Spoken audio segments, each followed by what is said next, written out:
Hey everyone, my name is Wes, and from here on, aside from this video, I will refer to myself as Jets Wes because of my love for the Jets. And welcome to Jets Jargon. I figured a good idea to start though would be to how I made this decision to become a Jets fan. So I have had a love of football since I was young. Being on the bigger side of kids, it was amazing to me to see a sport where not only bigger guys were playing, but they were needed. On top of that, my dad loved football almost religiously. Those that are watching this that know me and know him know that he supported football from the lowest to the highest level, and all he wanted to see was the game grow. At one time, I asked my dad who his favorite team was, and he told me the Baltimore Colts. I tilted my head in confusion because the Colts were in Indianapolis and Baltimore had the Ravens. He stated it was neither of these. It's specifically the Baltimore Colts. He then explained to me the Mayflower trick situation, and I understood, kinda.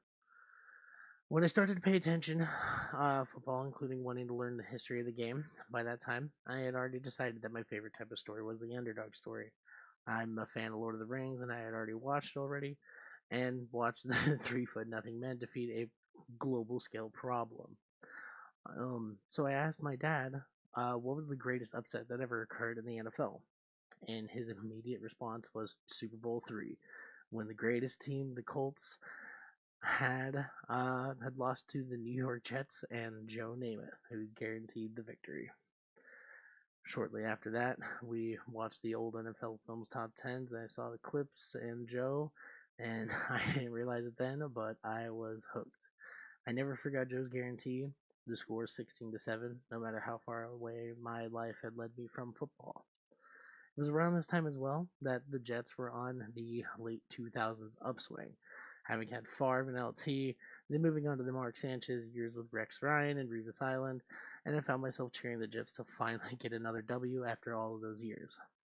It didn't happen, and then that terrible Thanksgiving and the butt fumble, and my hopes of seeing the Jets be good were dashed completely, and the gangrene heart inside me had to recede and wait for another time to show itself.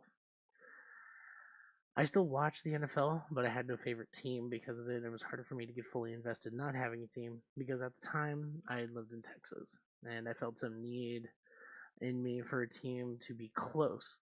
But I knew deep down the team I wanted to root for was just too far away for me to be close to. And it also didn't help that I lived in a small town. So the chances of me finding or seeing another Jets fan, realistically were literally zero because I knew everybody in town already.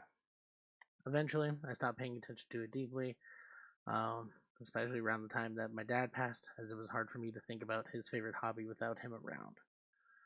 Then, some good years later, I've lived some life, and a lot of things happened, and I find myself uh, being kind of disconnected and wanting to look into football again.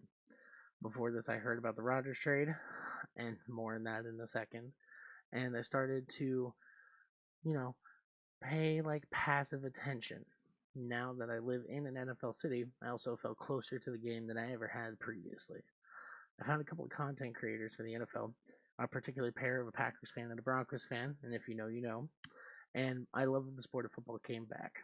I knew this time though I had to decide who was my team, regardless of where I was and who, I where I was and who I was around. I thought long about it, thought hard about it, and then I realized throughout all of it there was one team that was constantly around me. I thought back to Joe Namath guaranteeing the win. I thought back to the sick jerseys of the late 2000s and the jerseys that won the Super Bowl in Revis Island. And I realized that the algorithm of my Google knew that I loved the Jets, and it told me as soon as it was a thought, Rodgers was going to be the Jets, going to the Jets, and told me immediately, and how the Jets looked right now. And when I touched Madden for the first time in years, the first team I instinctively picked was the Jets. And I loved what I saw in the simulation of that. I'd seen clips of Jets fans, and I know that I relate and identify with them. They are my kind of people. And it hit me that deep down I was and am a Jets fan. Now that I'm close enough to support them, I can go to a game, and I live in a division rival city, so I can go watch them locally once a year. And the first words that came out of my mouth after realizing it, I'm a Jets fan. I laughed and I nodded and I said, well, this team needs support and energy to get through this drought. And I will give them till until we win again and again and again as we should. Then my first game as a Jets fan was a game where we managed to snatch victory from the jaws of defeat by the Giants after we held them to -9 passing yards. Yep, that's my Jets. I screamed and cheered and said we could take this and win, and we all know how that worked out, but it didn't deter me. I'm a Jets fan, soaked in gangrene now, and will be for my life no matter what kind of stunts this organization does. I'll support the team forever. So, for the first of many gangrene, my name is Jets Wes, and I will catch you in the next video.